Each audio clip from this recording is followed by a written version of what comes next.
Stretching before training, big mistake.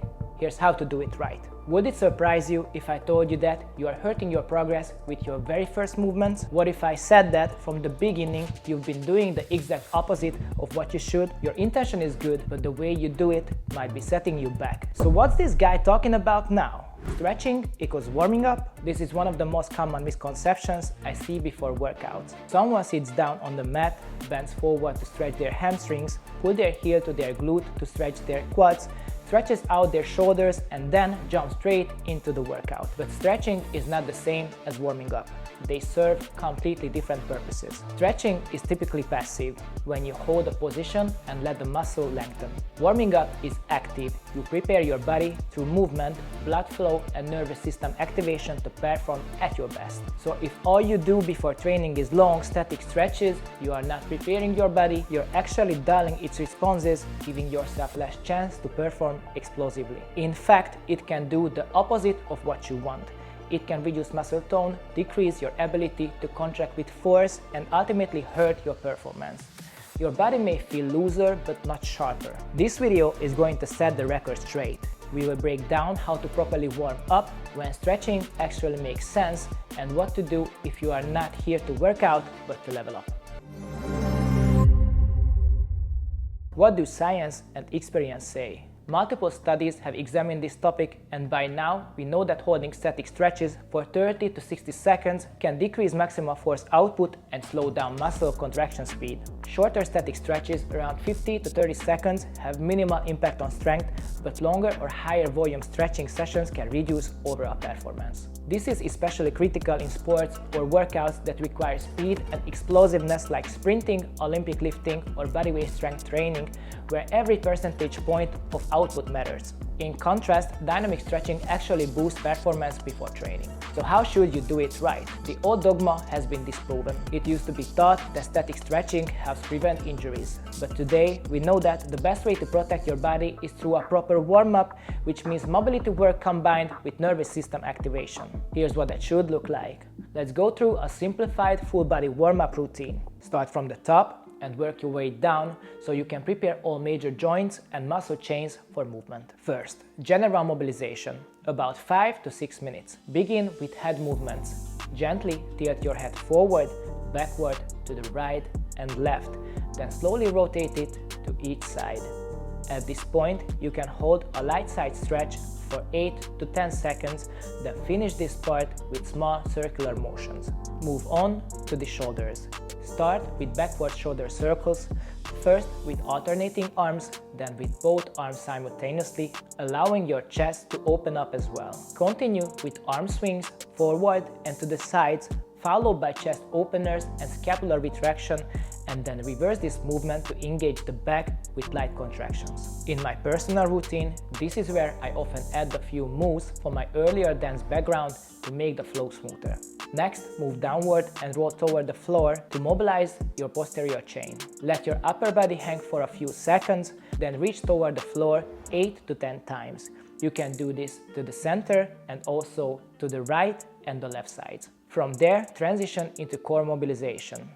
Perform side bends, torso circles and upper body rotations. Now move on to the hips and lower body. Sit down in butterfly position to begin mobilizing the hips. Start with 8 slow reps, followed by 10 more dynamic ones. After that, go into a seated 90x90 hip rotation, performing at least 4 reps per side. Then stand up in a wide squat position and gently shift your weight from side to side. Finish this phase with 8 to 10 squats to begin prepping your body for the first working sets. Before moving on to the dynamic and heart rate boosting phase, make sure to mobilize your ankles separately as well. We will briefly go over that next. Second, specific joint preparation and mobilization, 3 to 4 minutes. Focus on preparing the main joints involved in your workout. For example, on upper body days, target the shoulders, elbows and wrists. On lower body days, work on the hips and ankles. Use active movements like dynamic lunges, deep squats with brief holds, arm pulls and similar exercises. Third, cardiovascular and nervous system activation, 2 to 3 minutes. The goal here is to increase your body temperature, wake up your muscles and stimulate your nervous system.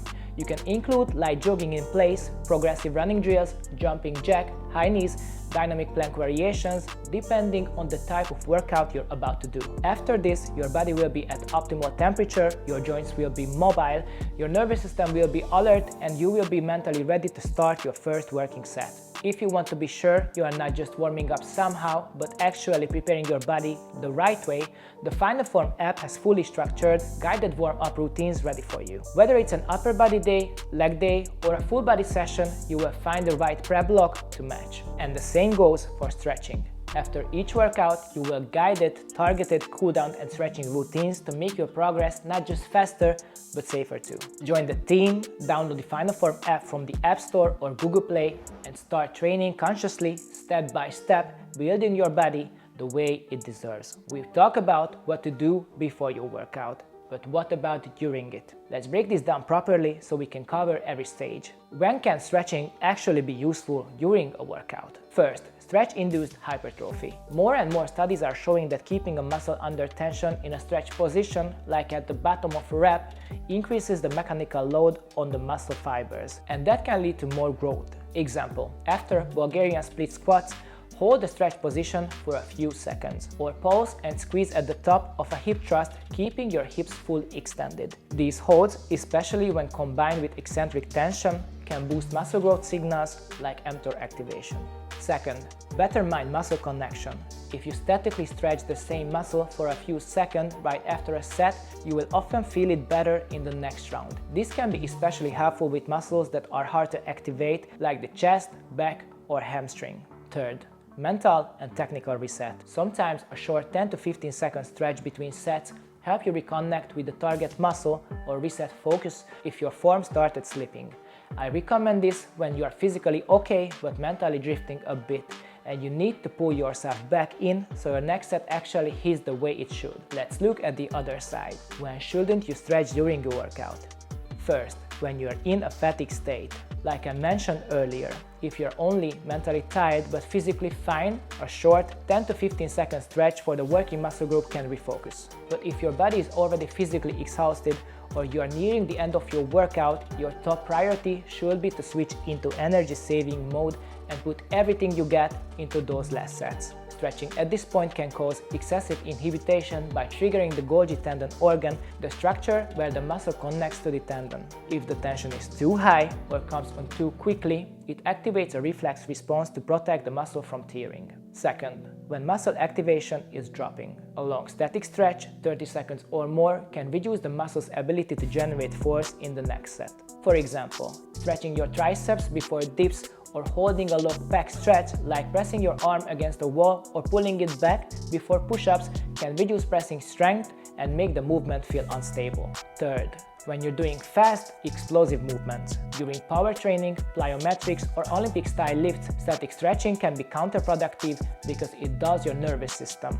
And that's the exact opposite of what you want before high-output training. Stretching too much before or during your workout can even make you feel mentally slower since static stretching activates the parasympathetic nervous system, the one responsible for slowing you down, relaxing you.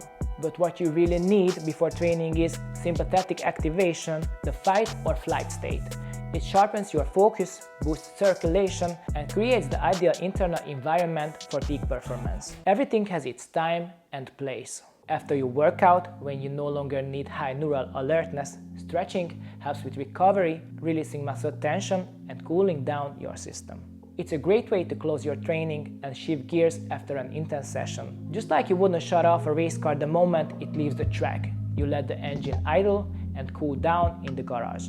On rest days, you can use mobility or myofascial blocks to intentionally loosen up certain areas or improve long-term range of motion. For example, if you want to work on your handstand but your shoulders mobility is limited, this is the time to work on it. For specific tight areas like shortened hip flexors from long hours of sitting or chronically tight chest muscles, static stretching deserves special attention. These spots often benefit most from isolated release work. The point is, there's nothing wrong with static stretching, the timing is what matters. Use it after your session, not before, and it becomes one of the most powerful tools to support your growth. If I had to highlight just one topic from all the videos I made so far, this will probably be the one I will recommend to everyone, because it can genuinely help you prepare for your workouts in a much more effective and optimal way. After spending 15 years in the gym, I have to say, unfortunately, I can probably count on two hands how many people I actually seen warm up properly. That's exactly why this is the kind of knowledge I want you to take with you, apply and use to become better. If you really want to build this knowledge into your own training routine, you will find fully structured, guided warm-ups and stretching blocks in the Final Form app, tailored for every type of workout. And it doesn't stop here. You will also get guided workouts, nutritional support, and mental coaching tools to help you grow from every angle. Download the app from the App Store or Google Play and start training the way your body and your time truly deserves. Step by step on solid foundations. Do you usually warm up before your workouts? What's your take on today's topic? Drop a comment below and let's talk about it like we always do. Thanks for watching this. I hope you enjoyed this video. If you are curious about my take on the growing trend of coaches who only learn from books, then click here to check it out. See you next week. And remember, training is just the first step. The real change is you.